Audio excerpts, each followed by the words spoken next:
Marami ang nagtatanong nitong mga nakaraang panahon kung aalis na nga ba si Miles Ocampo sa Eat Bulaga. Sa tuwing may pagkakataong hindi siya napapanood sa programa o kaya naman ay nababawasan ang kanyang exposure sa ilang episodes, mabilis na nagkakaroon ng iba't ibang haka-haka mula sa mga netizens.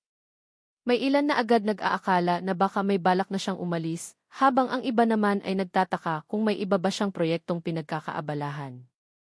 Ang totoo, hindi na bago kay Miles ang ganitong uri ng usapan. Simula nang maging bahagi siya ng Eat Bulaga, ilang beses na ring napag-usapan ang kanyang pansamantalang pagkawala sa programa. Ngunit sa bawat pagkakataon, napatunayan na hindi nangangahulugan ang kanyang pagliban na tuluyan na siyang aalis. Isa sa mga dahilan kung bakit mabilis mapansin ng mga manonood ang kanyang pagkawala ay dahil naging mahalagang bahagi na siya ng programa. Sa paglipas ng panahon, nakilala si Miles bilang isa sa mga host na may natural na koneksyon sa audience. Hindi siya kailangang maging pinakamaingay sa entablado para mapansin.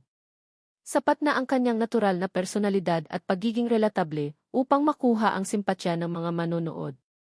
Habang tumatagal, lalo ring nakita ng publiko kung gaano siya kahalaga sa dynamics ng show. Kapag kasama siya sa mga segment, may dala siyang kakaibang enerhiya na madaling makuha ang loob ng audience. Kaya naman tuwing hindi siya nakikita sa programa, agad itong napapansin ng mga dabarkads. May mga pagkakataon ding naging abala si Miles sa iba niyang commitments bilang artista. Bukod sa pagiging host, mayroon din siyang mga personal na proyekto at iba pang responsibilidad sa labas ng Eat Bulaga.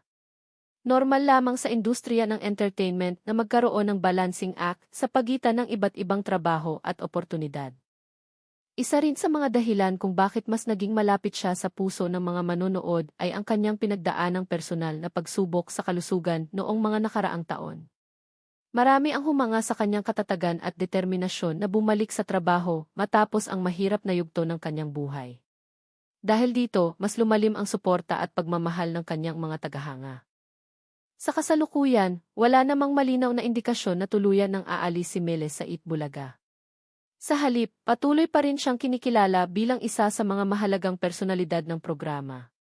Kapag lumalabas siya sa show, makikita pa rin ang magandang samahan niya sa mga kapwa hosts at ang pagiging komportable niya sa harap ng audience. Marami rin ang naniniwala na isa siya sa mga host na may malaking papel sa kasalukuyang henerasyon ng Eat Bulaga. Habang patuloy na nagbabago ang programa at nagkakaroon ng mga bagong personalidad, mahalaga ang pagkakaroon ng mga host na may karanasan at may matibay ng koneksyon sa viewers. Isa si Miles sa mga personalidad na nagtataglay ng mga katangiang iyon. Kapansin-pansin din na sa tuwing mailumalabas na mga usapin tungkol sa kanyang pag-alis, mas marami pa ang nagpapahayag ng kanilang suporta at kagustuhang manatili siya sa programa. Ipinapakita lamang nito kung gaano kalaki ang naging epekto niya sa mga manonood mula nang maging bahagi siya ng noon time show. Sa mga pinakahuling kaganapan, patuloy pa ring nakikita si Miles bilang bahagi ng Eat Bulaga at nananatili siyang isa sa mga paboritong host ng maraming dabarkads. Habang wala pang opisyal na pahayag tungkol sa anumang permanenteng pag-alis, mas makatuwirang tingnan ang kanyang mga pagliban bilang bahagi lamang ng kanyang mga personal at propesyonal na responsibilidad. Kaya para sa mga tagahanga na nag-aalala kung aalis na nga ba si Miles Ocampo sa Eat Bulaga, ang pinakamalinaw na larawan sa ngayon ay nananatili pa rin siyang mahalagang bahagi ng programa. At habang patuloy siyang nakikita ng publiko na nagbibigay saya, nakikipagkulitan sa mga segment, at nakikibahagi sa mga espesyal na pagkakataon sa show, marami pa rin ang naniniwala na marami pa siyang mayaambag sa Eat Bulaga sa mga darating na panahon.